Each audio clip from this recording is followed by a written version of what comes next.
हैदराबादच्या एक ऍक्टिव्हिस्ट होता, त्या म्हणायच्या की जे चालतात ते निर्णय घेत नाहीत, जे निर्णय घेतात ते चालतात.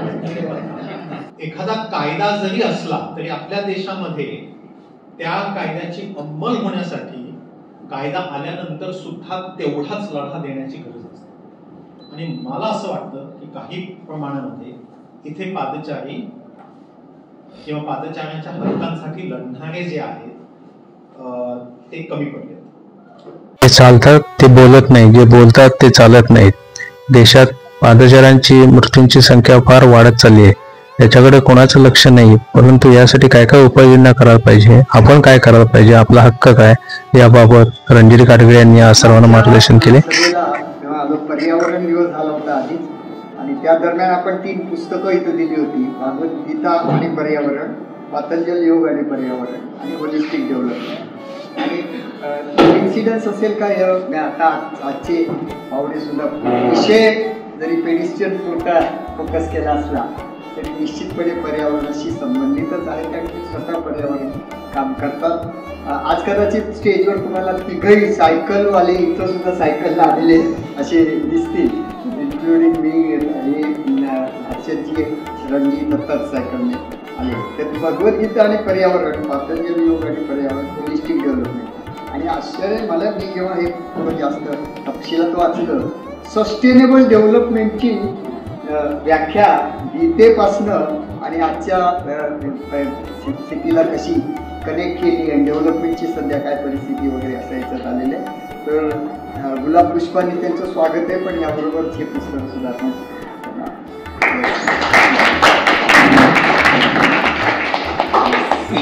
तर जागतिक स्तरावर अनेक प्रगत राष्ट्रात मी जास्त तज्ञ आहे, त्यांना माहिती सांगतील तुम्हाला की तिथं भर हे मोटराईज व्हेकलच्या ऐवजी दुसरे जे पर्याय वाहतुकीसाठी उपलब्ध आहेत त्याच्यावर भर देण्याचा प्रयत्न तिथं झाले. अनेक तिथं उदाहरणं पण घडून आलेली आहे. एकदा पेन्नालोसा आपल्याकडे बगोटाची आली होती, मोठी 6,000 लोकांची सायकल रॅली त्यावेळेस झाली होती. या दोघांचा परत आपण सगळ्यांनी स्वागत करायचे आणि सांगितलं त्याप्रमाणे त्याची मांडणी करतील आणि त्याच्यानंतर धन्यवाद. थँक्यू. येस, रणजित गाडगे हे आपल्याचे वक्ते आहेत. त्यांची थोडक्यात ओळख म्हणजे परिसर या संस्थेचं काम करतात. परिसर म्हणजे आपल्या आजूबाजूचा परिसर हा सस्टेनेबल असावा, शाश्वत असावा, यासाठी परिसर जी संस्था काम करते त्याच्यामध्ये त्यांनी मोठ्या प्रमाणात काम केलेलं आहे. मोटर वाहन कायद्यामध्ये सुधारणा करण्यासाठी त्यांचा प्रत्यक्ष सहभाग होता. त्याशिवाय स्वतः त्यांनी जसं सांगितलं ते सायकल, बस याचाच वापर करतात आणि सस्टेनेबल लिव्हिंगच्या दृष्टीने काय करता येईल, अधिकाऱ्यांशी वेगवेगळ्या धोरणांबाबत चर्चा करणं आणि ते करून घेणं या संदर्भात त्यांनी काम केलेलं आहे. नमस्कार. हर्षदजींनी आणि खरं म्हणजे त्याच्या अगोदर संजयनी पण खूप चांगली भूमिका मांडली आणि ती महत्त्वाची होती. मला माहिती आहे तुम्ही कदाचित गेस्ट जे आलेले आहेत त्यांचं तुम्हाला जास्त उत्सुकता होती. परंतु खरं म्हणजे पादचारी धोरण, अर्बन स्ट्रीट डिझाईन गाईडलाईन्स आणि बाकीच्या काही कायदेशीर गोष्टी आहेत त्यांची मांडणी त्यांनी केली. आणि हर्षदनी उत्तमप्रमाणे की ह्या प्रश्नाकडे आपण कसं बघितलं पाहिजे, कारण त्याच्यामध्ये नॅरेटिव्हचा जो प्रश्न मांडला हर्षदनी खूप महत्त्वाचा आहे. कारण खरं सांगायचं तर मी आता सांगेन, म्हणजे आता सुद्धा बसल्या माझ्या डोक्यात हे चाललं की आहेत कायदे आहेत, धोरणं आहेत, पण शेवटी ना कुठेतरी ह्याच्यामध्ये नॅरेटिव्हचा खूप मोठा प्रश्न आहे. तो नॅरेटिव्ह कसा बदलायचा याची काही जादूची छडी आमच्याकडे पण नाही. आम्ही खूप वर्ष तो बदलायचा प्रयत्न करतोय. कदाचित परिसरसारखी जी संस्था आहे जिथे मी काम करतो, आम्ही जास्त ॲडव्होकसीचं काम करतो. म्हणजे कसं की डायरेक्टली जे निर्णय करते आहेत त्यांच्यापर्यंत पोहोचून जी धोरणात्मक जे काही गोष्टी करणं गरजेचं असतं आणि त्यात बऱ्यापैकी यश मिळालं असं मला म्हणता येईल. परंतु त्याचा बदल आपल्याला रस्त्यावरती अजिबात होताना दिसत नाही. आणि ह्याच्या मागे ही एक जी मोठी तफावत आहे. कायदा असतो आणि प्रत्यक्षात रस्त्यावरती काहीतरी घडत असतं. ह्यात पण मला फक्त फार निराशाजनक असं चित्र मांडायचं नाहीये, कारण अनेक असे विषय आहेत की जिथे की धोरणं आणि कायदे पण नाही. त्यामुळे त्या लोकांची जी लढाई आहे ती तिथपासून सुरू होते. त्याचं एक उत्तम उदाहरण मला द्यायचं म्हणजे माहितीचा अधिकार. जेव्हा तो नव्हता तेव्हा लढाई काय होती, की अधिकार असला पाहिजे, कायदा असला पाहिजे. मग तो कायदा आला, त्याच्यासाठी खूप लोकांनी खूप धडपड केली, खूप मेहनत केली. परंतु माहितीचा अधिकार जो आहे तो जिवंत ह्यासाठी आहे, तो चालतो, अजूनही चालतो. माहितीच्या अधिकाराखाली आपण अर्ज केला की आपल्याला काही फरकाने आपल्याला 30 दिवसामध्ये आपल्याला जी माहिती हवी असते ती मिळते. आणि जे जर नाही मिळाली तर आपण त्याच्यामध्ये आहे. आणि त्याच्यानंतर आपल्याकडे ते हे पण आहे, राज्य माहिती आयोगाचं पण आहे. पण त्याच्यामध्ये महत्वाची गोष्ट ही आहे की जोपर्यंत माहितीचे अधिकार मागणारे आणि त्या कायद्याला जिवंत ठेवणारे आणि त्या कायद्याला मरू न देणारे जोपर्यंत ऍक्टिव्हिस्ट आहे, म्हणूनच तो कायदा चालतो. नाही तर मला असं वाटतं तो कायदा असून सुद्धा हळूहळू त्याच्यामध्ये हे त्याची म्हणजे अमेंडमेंट्स करून तो कसा मारता येईल, इन्फॉर्मेशन कमिशनर नेमायचे नाही, अशा पद्धतीनं एखादा कायदा जरी असला तरी आपल्या देशामध्ये त्या कायद्याची अंमल होण्यासाठी कायदा आल्यानंतर सुद्धा तेवढाच लढा देण्याची गरज असते. आणि मला असं वाटतं की काही प्रमाणामध्ये इथे पादचारी किंवा पादचाऱ्यांच्या हक्कांसाठी लढणारे जे आहेत ते कमी पडले. नाहीये तसं नाहीये, आहेत, परंतु दुसरी बाजू जास्ती त्यांचा जोश जास्ती आहे, त्यांच्याकडे पॉवर जास्ती आहे. त्याचं एक उदाहरण म्हणजे आत्ताच अजितदादा पवारांनी काहीतरी फेसबुकवरती किंवा इंस्टाग्रामवरती खूप आलंय की आपल्याला रस्ते रुंद करणं गरजेचंच आहे.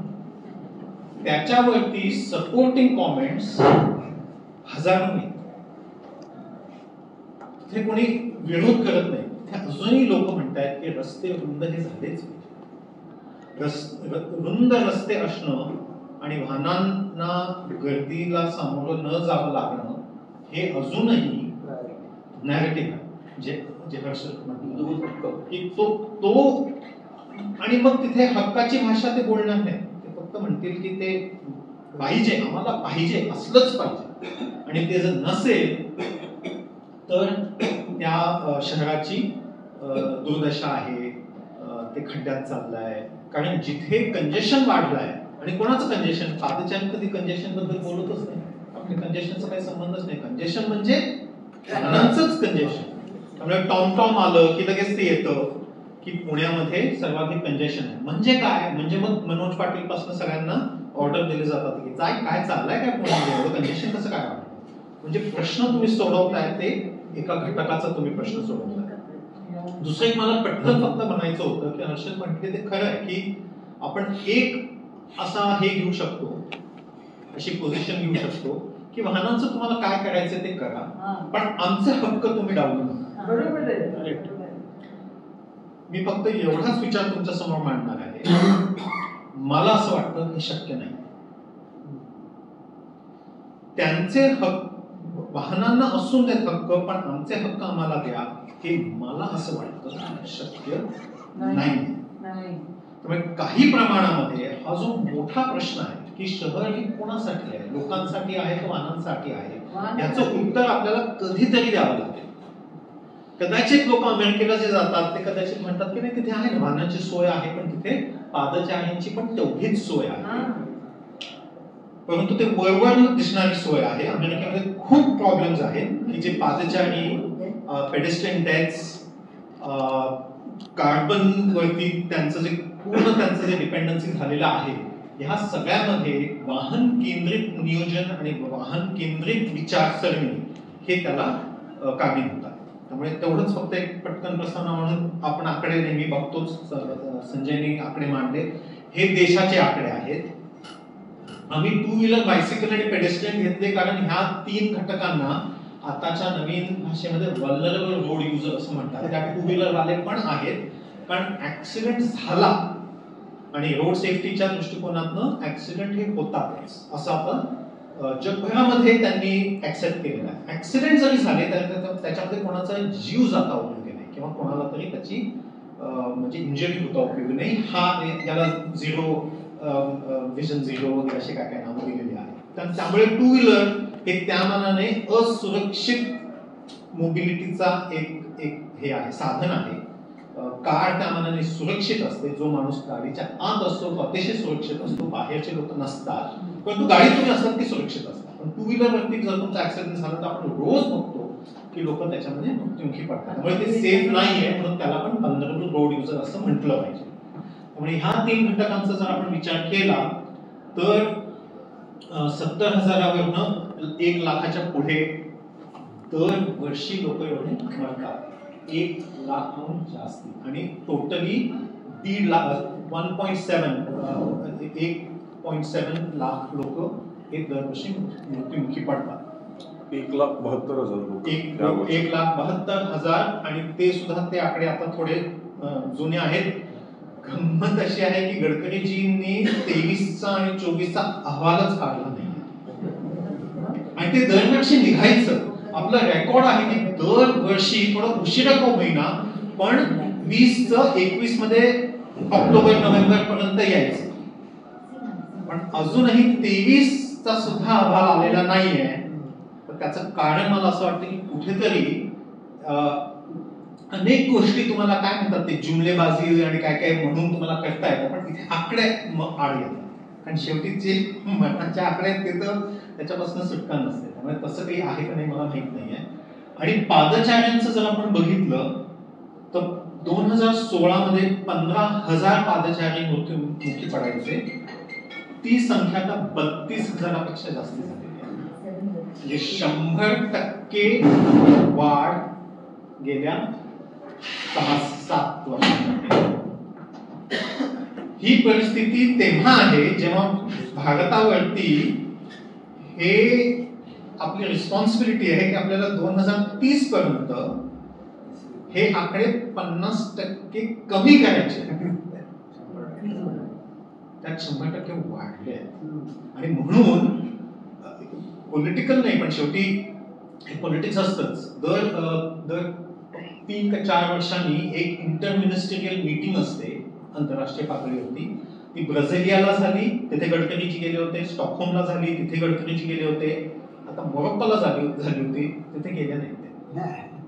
कारण आता ते 2030 जवळ यायला लागलाय आणि रेकॉर्ड उलट्या दिशेने चाललेला आहे.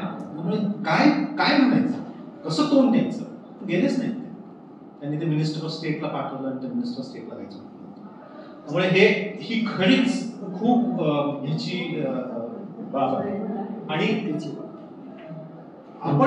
बरोबरच आहे, प्रत्येक जीव मोलाचा आहे हे शेवटी आपण देश म्हणून ठरवायला पाहिजे. आणि म्हणूनच जे पहलगामला झालं त्यात 25-30 किती माणसं हे झाली आणि आपण युद्ध केलं त्याच्यावर. ते होत असताना त्या दिवशी तेवढे पादचारी कुठेतरी देशामध्ये मारले गेले. हे आपण कुठेतरी ऍक्सेप्ट केलेलं आहे की होत आहे. विमान पडलं, 250 लोक मृत्युमुखी पडले. लगेच त्याचं इन्व्हेस्टिगेशन होतं, इंटरनॅशनल एक्सपर्ट्स आले, बऱ्याच गोष्टी होती. त्या दिवशी रोड ऍक्सिडेंट मध्ये 400 लोक गमावले भारताला. त्या दिवशी ज्या दिवशी तो ऍक्सिडेंट झाला आणि त्याच्या दुसऱ्या दिवशी पण आणि त्याच्या दुसऱ्या दिवशी पण रोज 400. It's really serious.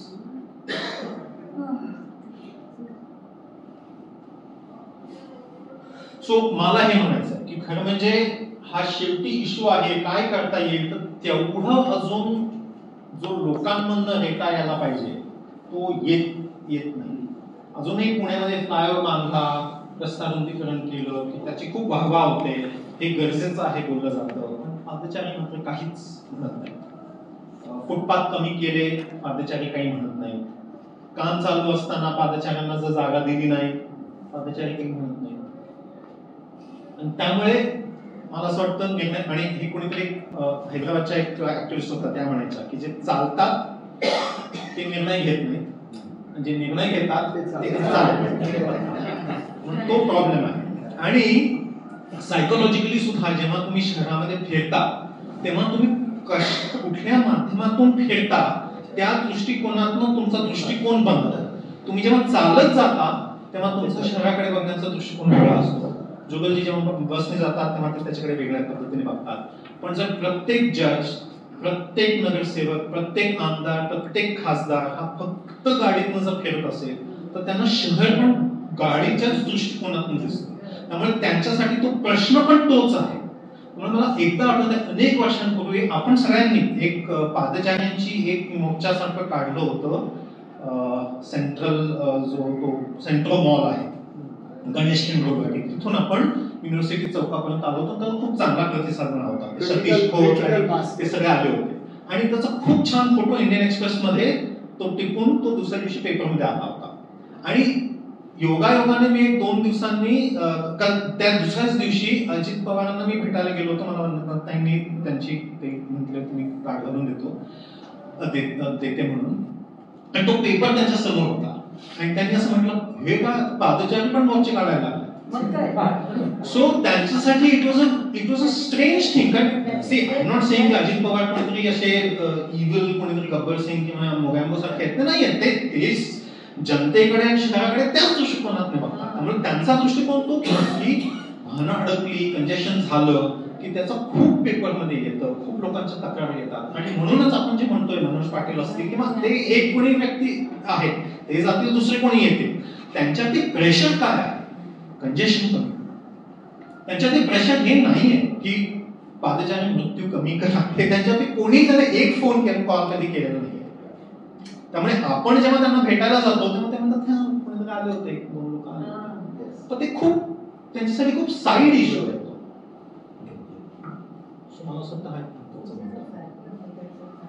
आपण का बोलत नाही? हा, सो बोलताना मला असं वाटतं जे हर्षद म्हटला तेच की आपले हक्क कमीत कमी काय आहेत ते आपल्याला क्लिअर माहिती असेल. ते आपल्याला मिळतीलच असं नाहीये, परंतु आपल्या मनामध्ये क्लॅरिटी पाहिजे की काय आहे आणि काय नाही. सो त्याच्यामध्ये आपल्याला आपल्या माहिती आहे का? हा, डिझाईन. आता डिझाईन मध्ये संजयने IRC गाईडलाईन्स बद्दल माहिती दिली. IRC गाईडलाईन आता मोटर वाहन कायद्याच्या प्रमाणे हे मॅन्डेटरी आहे. आणि ह्याच्या अगोदर IRC ही गव्हर्नमेंट बॉडी नाही. IRC एक सेमी गव्हर्नमेंट बॉडी तुम्हाला म्हणताय, त्याच्यामध्ये तज्ञ असतात आणि ते गाईडलाईन्स काढतात. आणि ते त्याचं नाव काय आहे? गाईडलाईन्स. त्यामुळे अनेक लोकांना असं वाटतं की ते गाईडलाईन आहे, ते काही कायदा नाही, तो वापरले तर वापरले नाही तर नाही.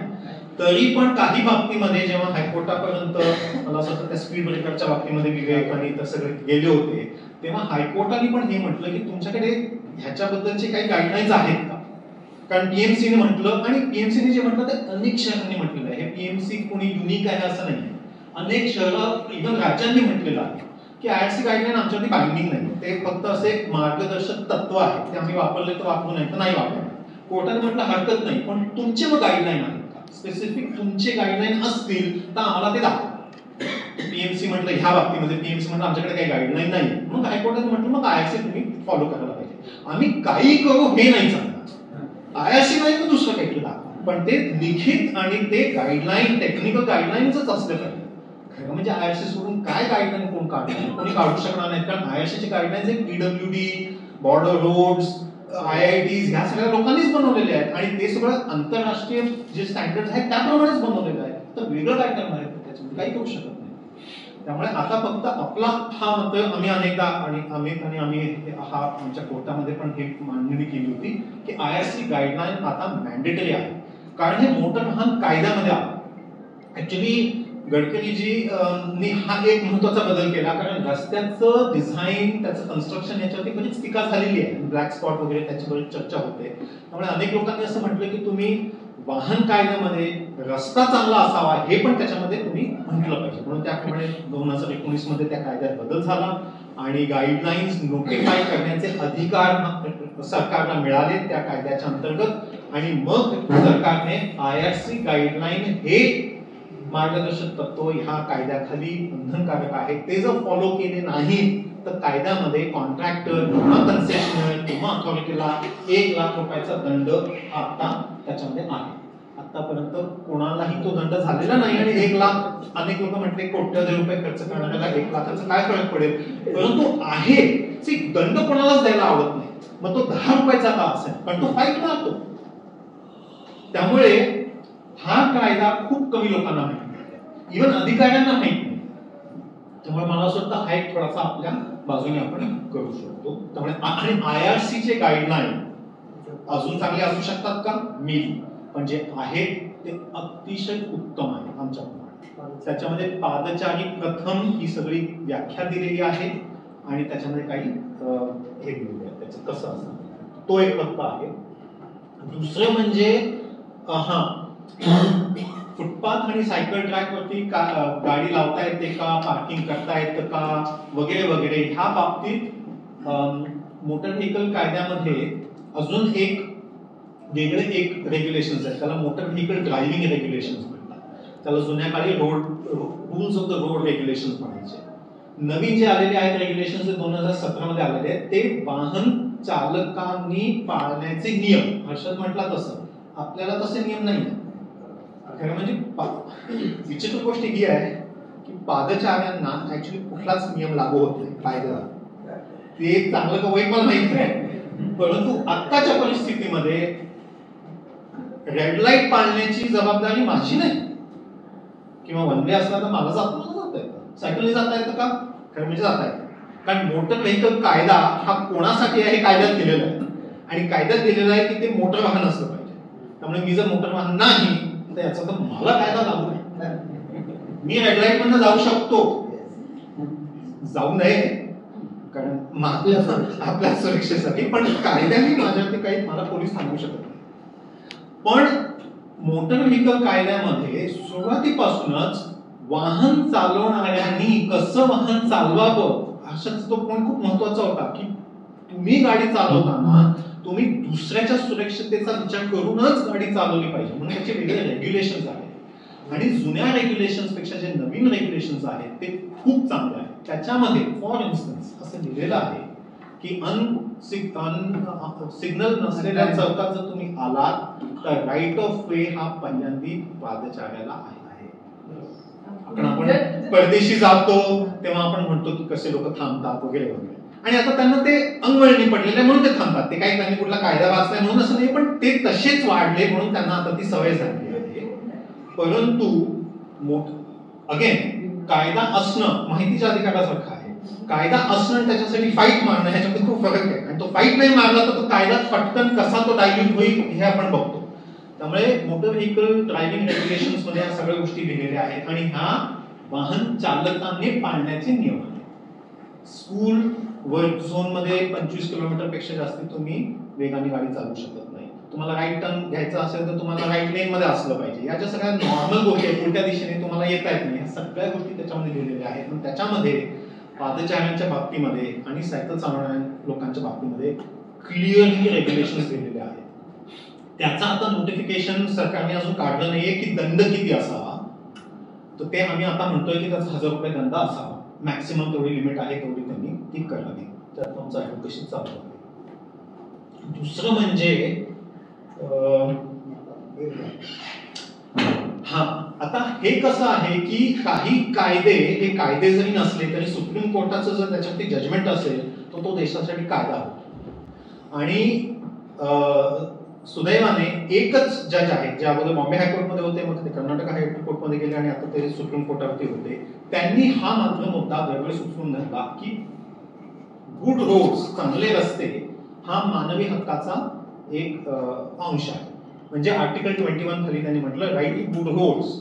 आपण म्हणून ठीक आहे त्याचा मला ॲज अ पेडेस्ट्रियन काय उपयोग आहे, परंतु जस्टिस ओक जे होते त्यांनी त्याच्यामध्ये क्लिअरली म्हटलेलं आहे की रस्ता म्हणजे फुटपाथ सुद्धा त्याच्यामध्ये येतो आणि त्यामुळे फुटपाथ सुद्धा सुस्थितीत असणं हा आर्टिकल 21 खाली कॉन्स्टिट्युशनल हक्क आहे, फंडामेंटल राईट. आणि मग supreme court issues a judgement, त्याचा कायदा असला काय किंवा नसला काय तरी it is binding on all authorities. आणि इनफॅक्ट आता सुप्रीम कोर्टाने सगळ्या स्टेट्सना नोटीस दिली आहे की पेडेस्ट्रियन सिक्युरिटीसाठी तुम्ही काय गाईडलाईन्स बनवताय ते आम्हाला पाठवा. तर ऑब्व्हियसली कुठल्या स्टेटनी पाठवलं नाही म्हणून आता त्यांनी 4 आठवड्याची परत सगळ्यांना डेडलाईन दिली. मला असं वाटतं की there is an opportunity for us की आपण राज्य शासनाला आपल्याकडनं सांगावं की हे का नाही तुम्ही देत, आणि त्याच्यामध्ये IRC आणा असं ना, ह्याचं ऑलरेडी आहेच. So that is one other thing. Yes. व्हीलचेअरचा उल्लेख केला संजयने केला. हा हक्क आहे, again constitutional right, undilutable. Dilute कुठल्याही सरकारला नाही करणार. मला पटत नाही, कशाला पाहिजे, कोण असतं, संबंधच नाही काय. It is a constitutional right. कुठल्याही विकलांग किंवा अपंग माणसाला पूर्णपणे 100% मोबिलिटी असली पाहिजे. हा कॉन्स्टिट्युशनल राईट आहे. त्यामुळे कुठल्याही राज्यकर्त्याला म्हणा, त्यांनी जर विचारलं ना कोण असतात, कमीच आहेत, पण रस्त्यांची आम्हाला काय करायचं, it is a constitutional right. आणि हा राईट कॉन्स्टिट्यूशन मध्ये असल्यामुळे, आणि India is also signatory to United Nations charter for persons with disabilities, त्याच्या अंतर्गत आपल्याला आपला कायदा परत सुधारावा लागला. तो त्यांनी 2016 मध्ये तो हे केला, अमेंड केला, म्हणजे नवीनच कायदा दिला त्यांनी. त्याच्यामध्ये इतर पण गोष्टी आहेत, फक्त त्याच्यामध्ये डिसेबिलिटी म्हणजे फक्त मोबिलिटी डिसेबिलिटी नाही, मेंटल डिसेबिलिटी, इतर सगळ्या गोष्टी पण आहेत त्याच्यामध्ये. आणि तो मेन भाग आहे ऍक्च्युली त्या कायद्याचा.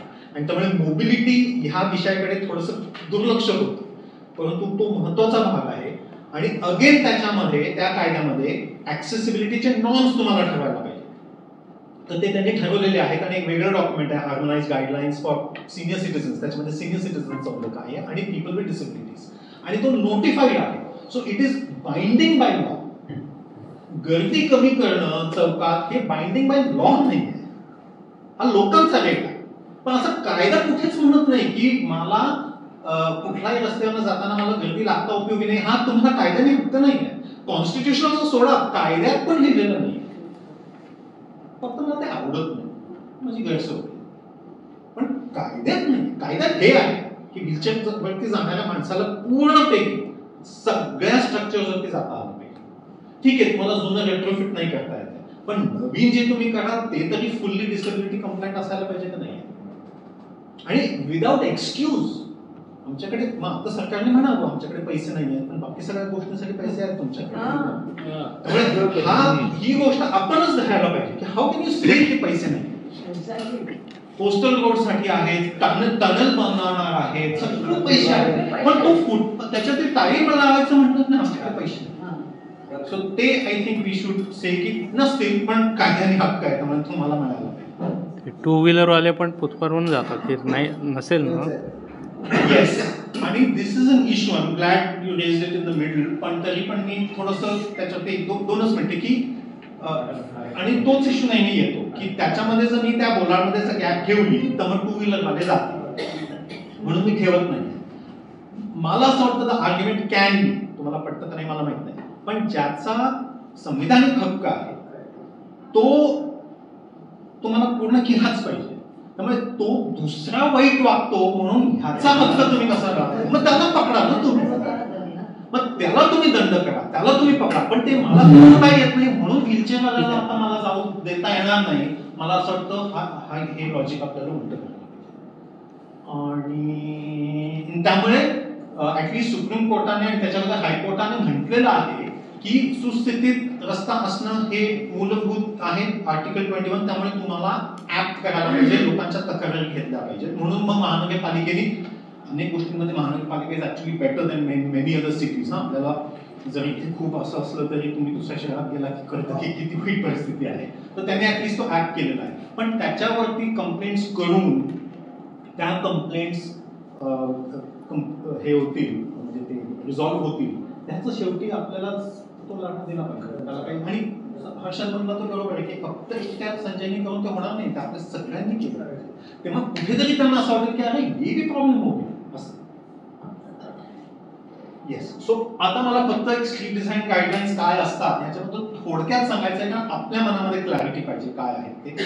हे चित्र मला दाखवायचंच होतं, कारण हर्षद म्हटलं मी कदाचित दाखवीन न दाखवीन, हे लोकांसाठी असतं, पण आपल्याला पण माहित पाहिजे हे चित्र किती लोकांनी बघितलंय.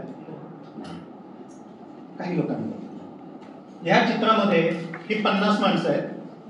या सगळे लोकांनी जर गाडीनी प्रवास केला तर किती गाड्या लागतील. तीच 50 माणसं बसमध्ये बसली तर किती जागा लागते, आणि तीच 50 माणसं जर सायकलने गेली तर पादचारी नाहीये त्याच्यामध्ये, किंवा ते तेवढेच. त्यामुळे रस्त्याची जागा कमी पडते हे आर्ग्युमेंट म्हणजे हे आहे की तुम्ही चुकीच्या पद्धतीने प्रवास करतात. आणि म्हणूनच हर्षद म्हटला की तुमचं पॉलिसी काय, तुम्ही एनजीओ वाल्यांचं म्हणणं काय. तर आमचं म्हणणं हे आहे की ज्यामुळे लोक ह्या दिशेने जातील ते वाईट, आणि ज्यामुळे लोक ह्या दिशेने जातील ते चांगलं. आता मध्यवर्ती भागामध्ये लोक म्हणतात गर्दी होते त्यामुळे तुम्ही बसेस बंद करा किंवा बसेस छोटा घ्या. सोय कोणाची झाली, त्यामुळे आम्ही म्हणतो नो. फ्लायओव्हर बनवला की बसची सोय झाली का, नाही. कारण ज्या चौकात उतरायचं असतं त्याच्या पलीकडे तुम्हाला उतरवतात. युनिव्हर्सिटी चौकामध्ये जेव्हा त्यांनी फ्लायओव्हर केला तेव्हा अगोदर युनिव्हर्सिटी चौकातच बस थांबायची आणि मग तिथून युनिव्हर्सिटी ते मॉडर्न कॉलेज सगळी मुलं जायची. फ्लायओव्हर बनवल्यानंतर त्यांनी म्हटलं आता बस स्टॉप पलीकडे. मग पोलीस म्हटले नाही, फ्लायओव्हर उतरल्यानंतर तिथे लगेच बस स्टॉप दिला की आमची गर्दी होते, त्यामुळे त्याच्याही पुढे त्यांनी 50 मीटर नेलं. आता तो बस स्टॉप 100 मीटर पुढे गेलेला आणि मग तुम्ही लोकांना म्हणता पर्यावरण वाचवा, बस वापरा. कशाला मी वापरे, मी मूर्ख आहे का, मी नाही का गाडीनं जाणार. त्यामुळे वाईट. फुटओव्हर ब्रिज हे, त्यामुळे हे जे काय असेल ते चांगलं आणि हे जे काय असेल ते वाईट. पण हे गर्दीचं कारण आहे. गर्दीचं कारण वाहन आहे. त्यामुळे वाहनांमध्ये अंकुश आणणं हे जर आपण नाही केलं तर आपल्याला ज्या सगळ्या गोष्टी हव्या आहेत त्या कितपत मिळू शकतील. हक्क जरी असला, संविधानात हक्क जरी असला तरी ते थोडंसं अवघडच होतं. हे आता मला पटकन फोटो दाखवायचे आहेत.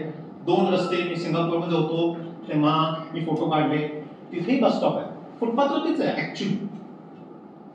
पण आणि हा पुण्यातला बस स्टॉप इज देअर. तिथेही त्यांनी काही होर्डिंग लावले होते, कोणीतरी पॉलिटिशियनच आहे, इथे पण लावलंय. पण हे बघा, काहीतरी हिरवळ सारखी जागा आहे, ती महत्वाची जागा आहे. तिथे पण त्यांनी साईनबोर्ड लावलेत, आपणही लावलेत. तुम्हाला इथे दिसतंय का ते कळतंय?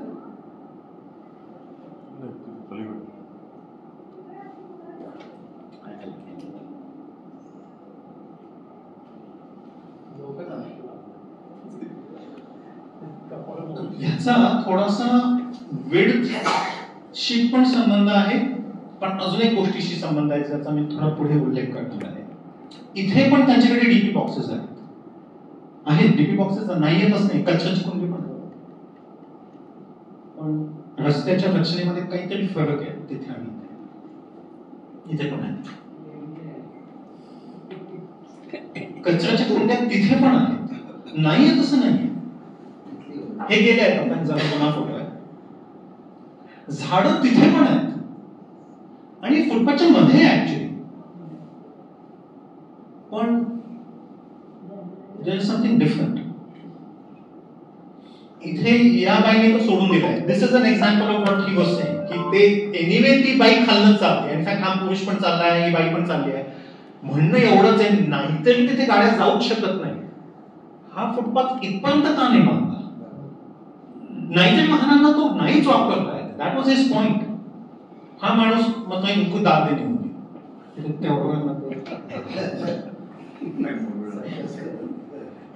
तिथे पण हिरवळ आहे, इथे पण झाडांच्या फांद्या आणि काय काय. कारण आपल्याला हवंय ते हीटचा, म्हणून आम्ही उल्लेख केला.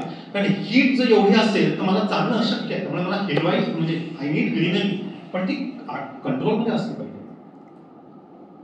हे झिब्रा क्रॉसिंग त्याचं छान त्यांनी हे दाखवलं. हा बस स्टॉप मोठा बस स्टॉप आहे विथ हे, पण जागा I think is a big issue. हे एवढा मोठा फुटपाथ असला की त्याच्यात जरी बस स्टॉप असला तरी pedestrian is not feeling squeeze. इथे किती जागा कमी आहे तरी पण तो माणूस चाललाय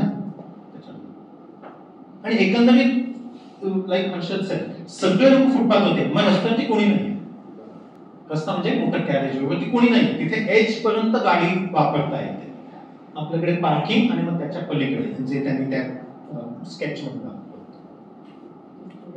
चलने की जगह नहीं होती है ना. फोटो ब्रिजचा हा सब परिस्थिती असते. लोक बेशिस्त असतात, दुसऱ्या देशात बेशिस्त नसतात. Not true. Like he said, pedestrian हा चढणारा माणूस नाहीये. सिंगापूरमध्ये बाकी सगळं काटेकोर पण पाहतात, पण फुटओव्हर ब्रिज कॅमेराने कमीच वापरतात. तिथे सुद्धा ते खंड चालते. आणि फुटओव्हर ब्रिज बद्दल आणि अंडरपास याच्यावरती तर लंडनमध्ये त्यांनी एक धोरण काढलंय की हे बंद करून त्यांनी अशा तऱ्हेचं, तर तुम्हाला कुठे क्रॉस करायला आवडेल, इथे का इथे. आणि घाण तिथे पण होते, कारण त्यांच्या लक्षात आलं की खालनं असं टनल सारखं असलं ना की मग तिथे लोक घाण करतात, ड्रग ऍडिक्ट जाऊन बसतात, ग्रॅफिटी करतात. हे लंडनमध्ये सुद्धा ते थांबवू शकलेलं नाहीये. हा काही भारतीय लोकांचा प्रश्न नाहीये, हा ह्युमन नेचर. आणि त्यामुळे स्ट्रीट डिझाईन गाईडलाईन्स असणं गरजेचं असतं. आणि तुम्ही घड्याळ होत नाही म्हणून थोडा खटपटतो, पण बेसिकली स्ट्रीट डिझाईन गाईडलाईन मध्ये प्रत्येक रस्त्याची जी रुंदी आहे त्याला फुटपाथ किती असला पाहिजे आणि त्याचं फुल डिझाईन काय असलं पाहिजे. नुसता फुटपाथची रुंदी, म्हणून मला हा मुद्दा का मांडायचा होता, कारण फक्त फुटपाथ आम्हाला रुंद पाहिजे ह्याला म्हणण्याला तसा काय अर्थ नाही. त्याचं डिझाईन नसेल तर त्याचा काही उपयोग नाही. Think about it like a house. घरामध्ये तुम्हाला किती स्क्वेअर फुटाची जागा मिळाली ते ठीक आहे, महत्वाचं आहे, परंतु त्याचं जर डिझाईन चुकीचं केलं असेल, फॉर इन्स्टन्स त्याच्यामध्ये जर किचन तुम्ही दिलंच नाही तर मग तुम्ही कुठेही स्वयंपाक केला तर कोणाला तरी अडचण होणारच आहे ना. पण डिझाईन फ्लॉ आहे, एरियाचा फ्लॉ नाही. लहान रस्ते सुद्धा तुम्हाला नीट डिझाईन करता येतात आणि अशा पद्धतीचे अतिशय डिटेल्ड डिझाईन ड्रॉइंग्स तुम्हाला करावे लागतात, जे आता होत नाही, ज्याचा उल्लेख संजयने पण केला की तो कॉन्ट्रॅक्टर काहीतरी करतो, पण जिथे डिझाईन रोड्स आहेत तिथे खूप फरक पडतो. आणि that is the difference between JM road, FC road आणि इतर, की तिथे कोणीतरी डिझायनरने येऊन अतिशय डिटेल मध्ये नुसती हिरवळ कुठे किती असेल ह्याचं पूर्ण डिटेल डिझाईन ड्रॉइंग केलेलं आहे. मोस्ट फुटपाथ पुण्यामध्ये किंवा देशामध्ये होतात कसे, कॉन्ट्रॅक्टरला सांगितलेलं असतं 2 मीटरचा फुटपाथ कर, तो 2 मीटरचा ऑफसेट टाकतो आणि सरळ रेल मारतो आणि टाकत जातो. जिथे त्याला टाकता येत नाही तिथे तो सोडून देतो आणि त्याच्या बिलिंग मध्ये तो हे करतो. आणि कॉर्पोरेशन म्हणतो नाही, पण त्यांनी जिथे केलं नाही त्याचे आम्ही पैसे नाही दिले त्याला, पण त्याचा उपयोग काय मला, तो त्याला पैसे दिलेस का नाही हा प्रश्न दुय्यम आहे, मला चालता आलं पाहिजे. त्यामुळे जोपर्यंत तुम्ही अर्बन डिझायनर हा एक नवीन प्राणी आहे, तो आपल्याला माहित नाही, तो खूप महत्वाचा असतो, तो आर्किटेक्ट असतो आणि मग तो अर्बन डिझायनर होतो. तो हे सगळे ड्रॉइंग्स बनवतो आणि मग त्या कॉन्ट्रॅक्टरला देतो आणि मग तो कॉन्ट्रॅक्टर त्यामध्ये रस्ता बनवतो. ते अर्बन डिझायनरला पैसे द्यावे लागतात. तो अनेकदा म्हणतो हे झाड तोडू नका, अमुक करा तमुक करा, ते सगळं पटलं पाहिजे रोड डिपार्टमेंटला आणि मगच आपल्याला चांगले क्वालिटीचे रस्ते मिळतील. त्याच्यामध्ये इव्हन झाडाचं ट्रीटमेंट कसं करावं ह्याचं त्या अर्बन डिझायनरने डिटेल ड्रॉइंग देणं अपेक्षित असतं. त्यामुळे कुठेतरी पाड, कुठेतरी त्याला भिंत असं नाही, तो त्या साईट प्रमाणे झाडाप्रमाणे हे अर्बन डिझायनरला माहिती असायला लागते. ते कोणी आहेत का आर्किटेक्ट अर्बन डिझायनर्स? म्हणून ती शी इज नॉडिंग की आम्ही हे शिकतो किंवा शिकायचं असतं. झाडांची माहिती देतात त्यांना की हे कसं करायचं आणि त्याप्रमाणे मग तुम्हाला हे सगळं करावं लागतं. आणि हे खूप, आणि म्हणूनच, आणि त्यामुळे फुटपाथ रुंद किती असावा त्यापेक्षा तो डिझाईन असावा हे खूप महत्वाचं आहे. आणि तुम्हाला एन्क्रोचमेंट काही बाबतीमध्ये काढलं पाहिजे, पण काही बाबतीमध्ये तुम्हाला कॉन्फ्लिक्ट जो आहे तो तुम्हाला रिझॉल्व्ह करायचा आहे. कारण हॉकर हा एन्क्रोचमेंट आहे का कॉन्फ्लिक्ट रिझॉल्व्ह करायचा आहे हे आपल्याला ठरवायचं आहे. कारण ह्या बाबतीमध्ये तिथे झाडही आहे, ते हे पण बसलेले आहेत. इथे हा मुंबईचा फोटो आहे, दादरचा ऍक्च्युली, आणि इथे पलीकडे बस स्टॉप पण आहे, तो आलेला नाही फोटोमध्ये. It is actually like a multi utility zone, की त्या झोन मध्ये त्या सगळ्या गोष्टी इथे जातात. मला तो मल्टी युटिलिटी झोनचा फक्त एक मला हे दाखवेल, मल्टी फंक्शनल झोन किंवा मल्टी युटिलिटी झोन. ह्याचं महत्व का आहे, कारण आता IRC मध्ये फुटपाथची जी व्याख्या आहे ती त्यांनी बदलली आणि ते आपल्याला माहिती असणं खूप गरजेचं आहे. Now there is width of the footpath, पण त्याच्यामध्ये 3 भाग आहेत. एक डेड झोन, जो दुकानाच्या किंवा प्रॉपर्टीच्या जवळचा जो अर्धा मीटर आहे त्याला ते डेड झोन म्हणतात. तिथे कोणीही भिंतीला खेटून चालत नाही, त्यामुळे तो त्यांनी सोडलेला आहे, ½ मीटर गॉन. किंवा जर कमर्शियल एरिया असेल तर ते म्हणतात तो 1 मीटर पर्यंत असू शकतो, पण दुकानाचं काहीतरी बाहेर ठेवलेलं असतं, काहीतरी एखादी पायरी असते, लोक बघत असतात दुकानामध्ये आत जायचं का नाही, बाहेर आल्यानंतर चर्चा, त्यामुळे तो डेड झोन आहे. त्याच्यानंतर हा एक मल्टी युटिलिटी झोन, ज्याच्यामध्ये ते म्हणतात की रस्त्यावरती फक्त पादचारी नसतात परंतु युटिलिटीज खूप असतात आणि त्या तुम्हाला मोठ्या कॅरेजवे वरती नको, कारण तिथे वाहनं जातात, तिथे त्यांना तुम्हाला अडथळा जर दिला तर सेफ्टीचा पण इश्यू होईल. त्यामुळे तुम्हाला bus stop, gantry column, signages, DP boxes, अनेक गोष्टी, तुम्हाला पाणपोई द्यायचे, पाणपोई जे काय असेल ते, त्याच्यासाठी मिनिमम त्यांनी म्हटलेलं आहे 1 मीटर. आणि मग so that is called multi utility zone. आणि then there is a walking zone जो 2 मीटरचा असतो. आणि वॉकिंग झोनची डेफिनेशन अशी आहे की त्या वॉकिंग झोन मध्ये एकही ऑब्स्टकल असता उपयोगी नाही, झाडाची फांदी पण नाही, पण झाड तर पाहिजे, कारण झाड जर काढलं तर आम्ही तिथे येईल, मग आपल्याला अवघड जाईल. त्यामुळे तो म्हणतो झाड तर पाहिजे, पण मी म्हणतो मला चालता आलं पाहिजे. त्यामुळे झाड त्याचं जाईल मल्टी युटिलिटी झोन मध्ये आणि मी जाणार त्या वॉकिंग झोन मध्ये. याचा अर्थ त्या मल्टी युटिलिटी झोन कमीत कमी अगदी शक्य नसेल तरी 8 मिनिटात तर दिलाच पाहिजे तुम्हाला. आणि ते तुम्हाला त्या सिंगापूरच्या रस्त्यांवरती तुम्हाला दिसलं असेल की प्रत्येक रस्त्याला एक अजून एक झोन होता आणि रस्ता म्हणजे मोटर कॅरेजवे आणि वॉकिंग याच्या मध्ये तो झोन होता. त्यामुळे तो धरायचा नाही. तो तुम्ही 1 मीटर ठेवू शकता, 1/2 मीटर ठेवू शकता, एखाद्या ठिकाणी शक्य नसेल तर तो 0 पण ठेवू शकतो, परंतु तो तसा असला पाहिजे त्या रस्त्यावर. म्हणजे मग ह्या सगळ्या गोष्टी तुम्हाला त्याच्यामध्ये डंप करता येतात. चालणाऱ्या माणसाला पूर्णतः 2 मीटर आयडियली, पण चलो 1.5 मीटर तर दिलाच पाहिजे. अगदी तेवढं नसेल तर 1.2 मीटर, पण 1.2 मीटर म्हणजे चक्क जर मी 1.2 मीटरची काठी हातात धरली आणि मी चालत गेलो तर मला काहीही तिथे अडथळा लागला नाही. आणि मग डीपी बॉक्स पाहिजे ना, पाहिजे डीपी बॉक्स ऑफकोर्स पाहिजे, पण that should go to the multi utility zone किंवा मल्टी फंक्शनल झोन. आणि त्यामुळे रस्त्याचं हे जे डिझाईन आपल्याला करायचं असेल आणि मग त्या मल्टी युटिलिटी झोन मध्ये वेंडर पण बसू शकतो, बस स्टॉप पण असू शकतो, तुम्ही होर्डिंग पण लावू शकता, काही पण करा, पण हे वॉकिंग झोन मध्ये नाही यायला पाहिजे. आणि हे आता IRC गाईडलाईन्स मध्ये क्लिअरली नमूद केलेलं आहे आणि आम्ही म्हणतोय IRC गाईडलाईन्स आता हे कायद्याने बंधनकारक आहेत, त्यामुळे तो पण एक आपल्याला हक्काचा एक इश्यू आहे. थँक्यू.